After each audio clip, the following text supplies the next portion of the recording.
Hello and welcome. This is The Masked Arab. In this video, I'll be going through the 7 main reasons why I left Islam. I will try to keep it as short as I can, but we have a lot to get through, so let's get going.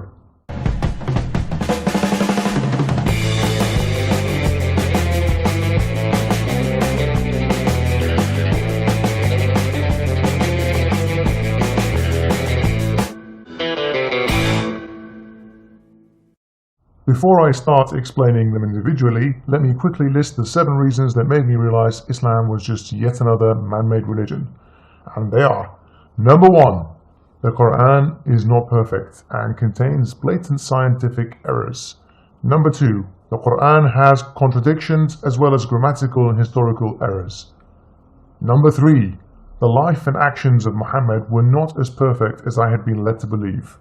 Number 4. The Quran takes a lot of stories from the Bible that are absurd and totally lacking in historical evidence. Number 5. The pagan origins of belief. Number 6. The concept of divine justice is flawed. And number 7. The convenient timing of certain verses. To keep this video down to a reasonable length, I will only lightly touch on the reasons and not go into too much detail. I may choose to do a full video on some of these points at a later stage. If there's one topic you'd like me to touch on more in particular, let me know in the comments section below. Now, before I start, let me just quickly preempt the usual criticism and accusations from the apologists.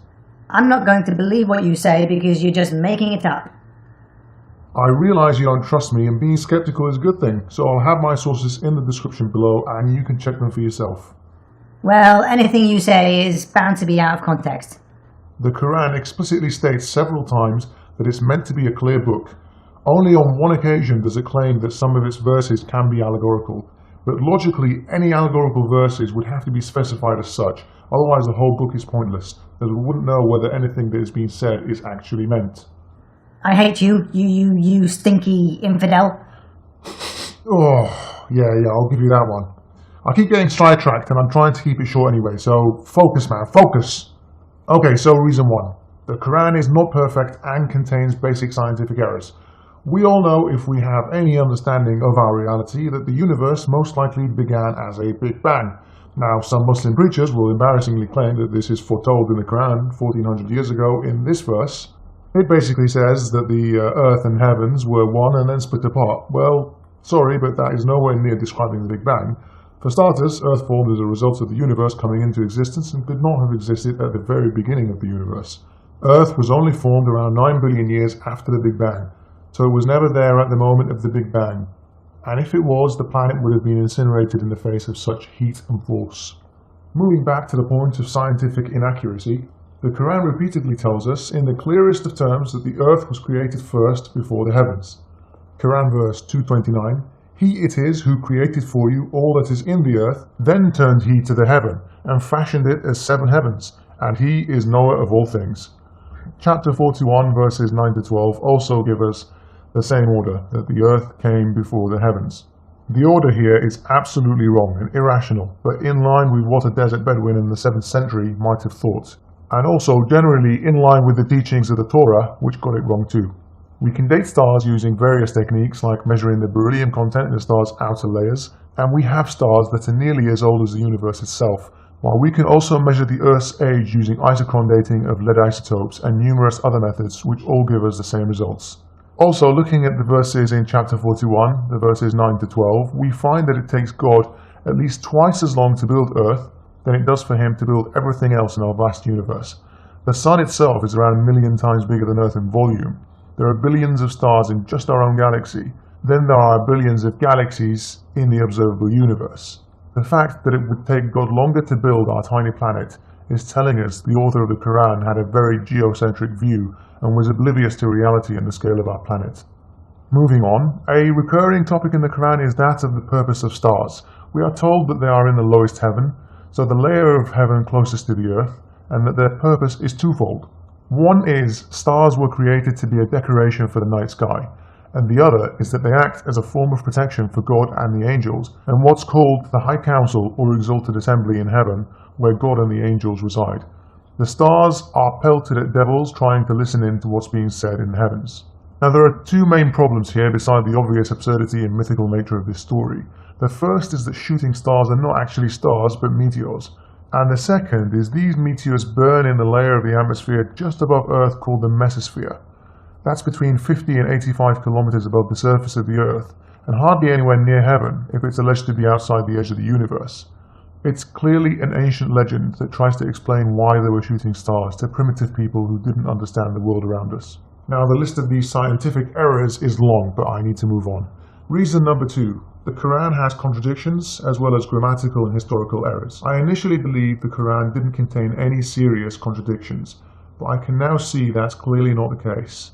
I've already mentioned 2 verses, and if you looked closely enough, you'll see that they contain a contradiction, but you might not have noticed, so let me quickly show you what it was.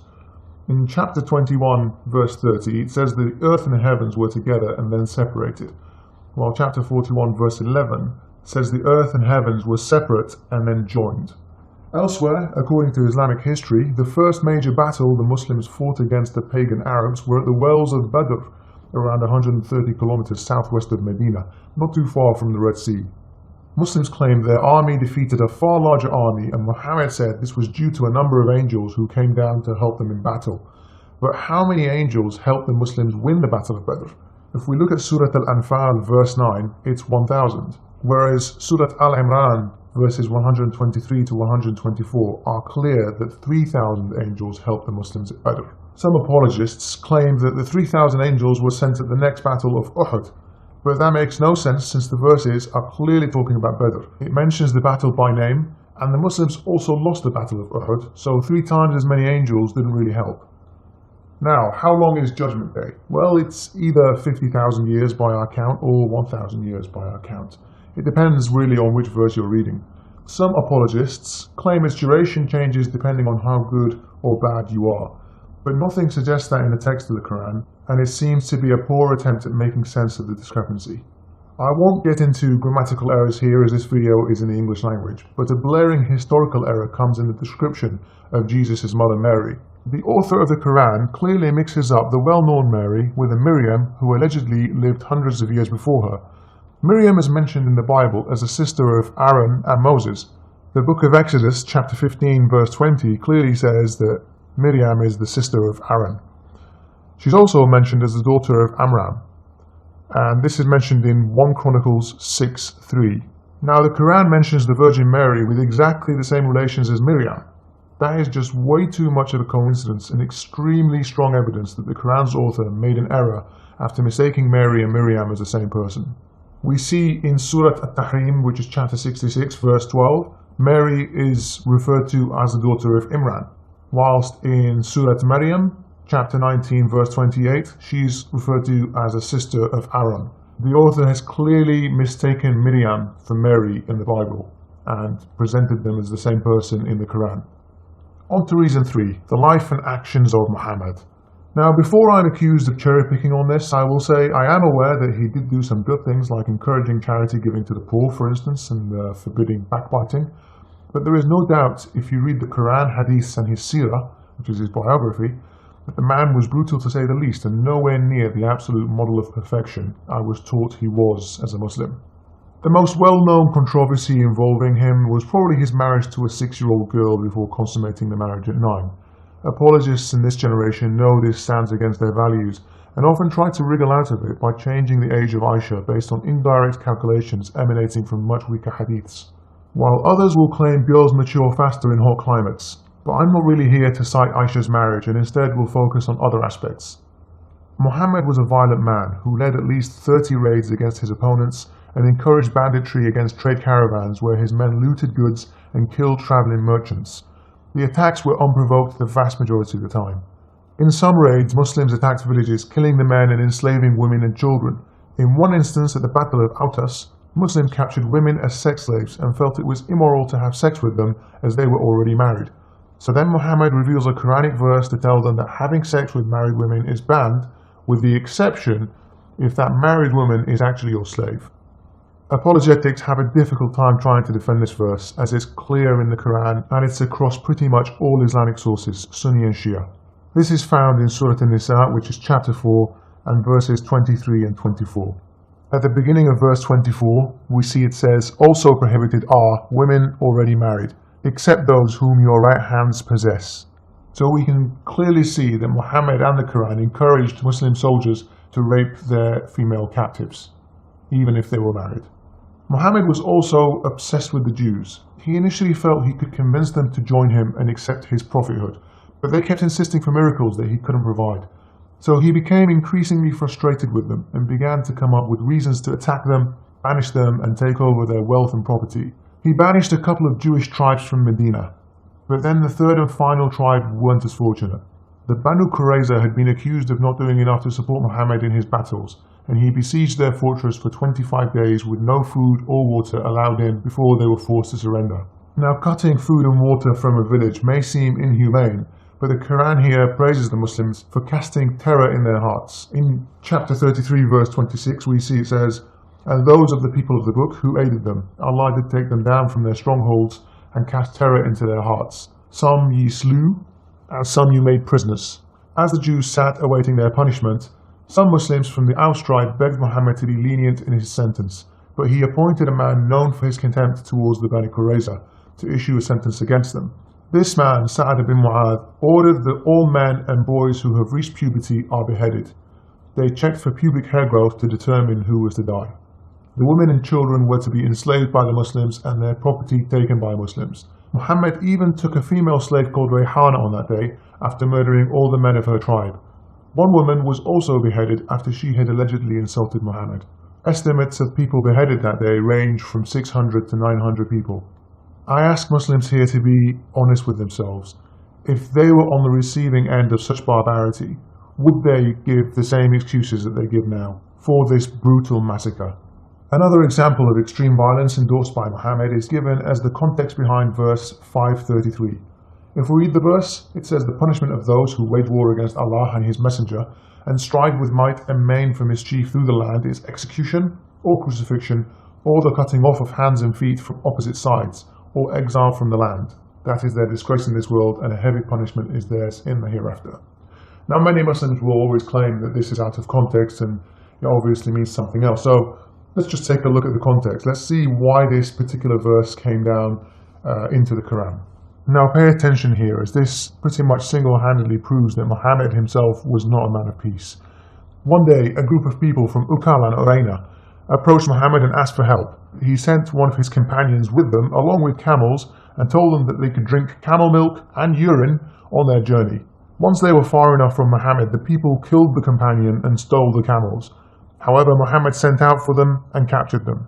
Then he personally committed one of the worst acts of violence imaginable. He chopped off their hands and feet, then gouged their eyes out before leaving them there to die in the desert a slow and painful death. This is absolutely outrageous and flies in the face of swift justice. I'm not saying murderers shouldn't be executed, but it was very arbitrary, with no attempt to differentiate between the person who killed the companion directly with his hands and the others who were with him, potentially accomplices.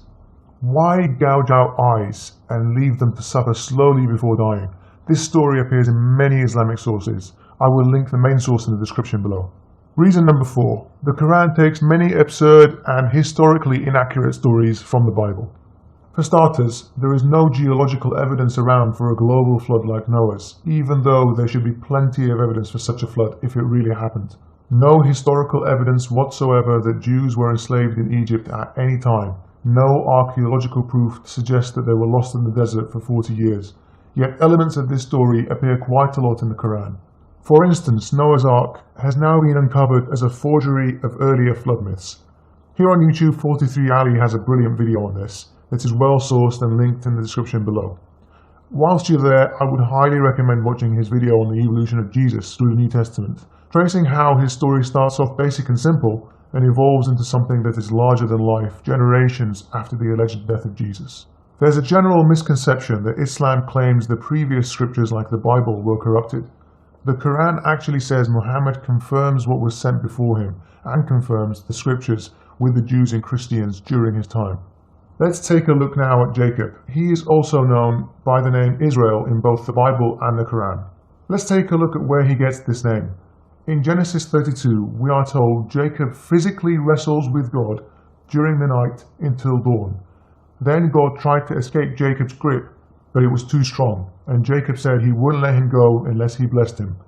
God then blesses him and renames him Israel, which in Hebrew means he who prevails over God. Why on earth would the Quran use the name Israel to describe Jacob if this is the name's origin in the Bible? It either means Muhammad endorses the story or wasn't aware of the meaning of this name. Another bizarre story that is copied from the Bible is the story of Lot, where he hosts two angels in his home, and a homosexual mob demand Lot hand them over to be raped. Lot, instead, being the good man he is, offers his two virgin daughters for the mob to rape instead. Luckily for the girls, the homosexual mob declined Lot's insane offer. This is mentioned in Genesis 19, but it's also mentioned twice in the Quran. Firstly in Surah Hud, chapter 11, verse 78, and also in Surah Al-Hijr, chapter 15, verse 71. Apologists here will claim that Lot offered his virgin daughters in marriage, but none of the scriptures say that. That's not a very good excuse either, as he knows they're gay rapists, not exactly people you'd want to give your girls to in marriage for a number of reasons. Besides, he only has two girls, and it's a large crowd. To quell the crowd's lust, the girls had to be shared, and not married to just one or two individuals from the crowd. Reason number 5. The pagan origins of belief. Islam seems to take a lot of what pagans used to believe. Let's remember that the Sumerian religion was likely the first organized religion in the region and possibly the entire world. They believed in the concept of 7 heavens and 7 earths. They had a superstition with the number 7 because of what they observed about the night sky, where 7 objects, namely the sun, moon, and 5 inner planets of the solar system, all moved independently and were not fixed like the stars appear to be. Surah At-Talaq, chapter 65, verse 12 reads, Allah is He who created 7 firmaments, and of the earth a similar number. Now, we obviously know now that there aren't 7 earths or 7 heavens, but even if someone claims we might not know the meaning, isn't it dubious to say the least that this idea was proposed well before the Quran stated it? I mean, it was an incorrectly held common belief long before the 7th century that there were 7 heavens, and that's shown when we see a verse like this. Surah Nuh, chapter 71, verse 15. Do you not see how Allah has created the 7 heavens, one above the other? We find this verse is taking the fact that there are 7 heavens as a given. When it says, do you not see this? Instead of saying something like, God created 7 heavens, but you can only see one of them, and you can't see the others however far you look. Let's not forget that Aristotle in ancient Greece also championed a very similar idea of solid layers above earth. Is it just a coincidence? It's clearly false, and borrowed by Muhammad to try and explain the cosmos. The most respected Sunni exegesis, Tafsir ibn Kathir, clearly claims the 7 layers are the sun, moon, and 5 inner planets in his interpretation of this verse. The same idea as Aristotle and the Sumerians, which has long since shown to be inaccurate. Another typical paganistic ritual is animal sacrifice to the gods. If Allah is so different from these other gods, why does He accept animal sacrifices? There are endless references to animal sacrifices in the Bible, but the Quran also has a couple of occasions when animal sacrifices to God is mentioned. The first instance is found in the largest chapter in the Quran, called the cow, after the yellow cow the Jews are ordered to slaughter as a sacrifice to God. This appears in chapter 2, verse 67. Another example of this paganistic ritual being practiced by this god is in the story of Cain and Abel, when God accepts the animal sacrifice of Abel and not the vegetation offered by Cain. This leads Cain to kill Abel out of jealousy. The exegesis on this verse is pretty universal that fire came down from the heavens to consume the livestock offered by Abel. Even the concept of Judgment Day and the afterlife seems borrowed from the pagans. The ancient Egyptians, for instance, had souls being judged by a god on a set of scales before determining whether they go to a fiery hell or forever abode in the beautiful gardens of heaven. Religious studies academics tell us these beliefs were held way before the advent of monotheism. We see here the reference to scales is similar to the Quran, and the idea of heaven and hell is not too far off either. So, 5 reasons gone, only 2 to go. I hope you're still tuned in and awake. Reason number 6 that I'm no longer a Muslim is the concept of divine justice is flawed. When you have a God who vows to place you in eternal hellfire if you simply don't believe in His existence, that in itself is not very just, given He created you with a mind that used rational reasoning to reach a conclusion based on evidence you have. It's also grossly unfair that some people in the past witnessed miracles firsthand, and in this day and age we no longer see them. But what makes it worse is that in the Quran, God categorically states time and time again that guidance to his message is something that he controls and is not really a matter of free will.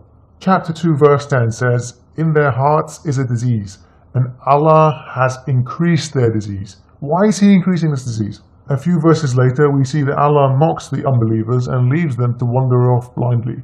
In chapter 4 verse 88, the Quran is very clear. It says, "Do you wish to guide him who Allah has caused to err?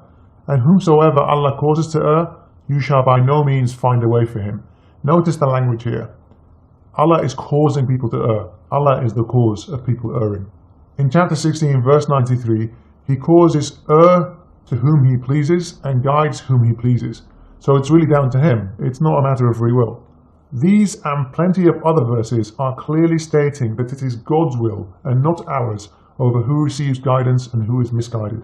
But for some reason, we are all accountable for his decisions on leaving us out of his pool of followers. Another unjust concept is the fact that the Quran states numerous times that God had favored the Israelites over other people. What kind of universal God is this? Why would he send these people so many messengers and prophets and give them land and help them in battle? This only becomes clear when you look at the history of this God and his origins as a local God and not as the universal God of monotheism, which he later evolves into according to detailed study of scriptures. Another example of injustice can be found in chapter 2 verse 178. It reads, "Retaliation is prescribed for you in the matter of the murdered, the free man for the free man, and the slave for the slave, and the female for the female." Now, this verse isn't entirely clear from its literal reading, and we need to go and look at the context in which this verse was revealing. So let's look this up in Asbab al-Nuzul by al-Wahidi and see why this verse was revealed. Let's see, here it says, fighting took place between two Arab tribes. One Arab tribe had more power than the other, and therefore they said, "For every slave of ours that you kill, we will kill a free man of yours, and for every woman of ours, a man of yours." And then this verse was revealed.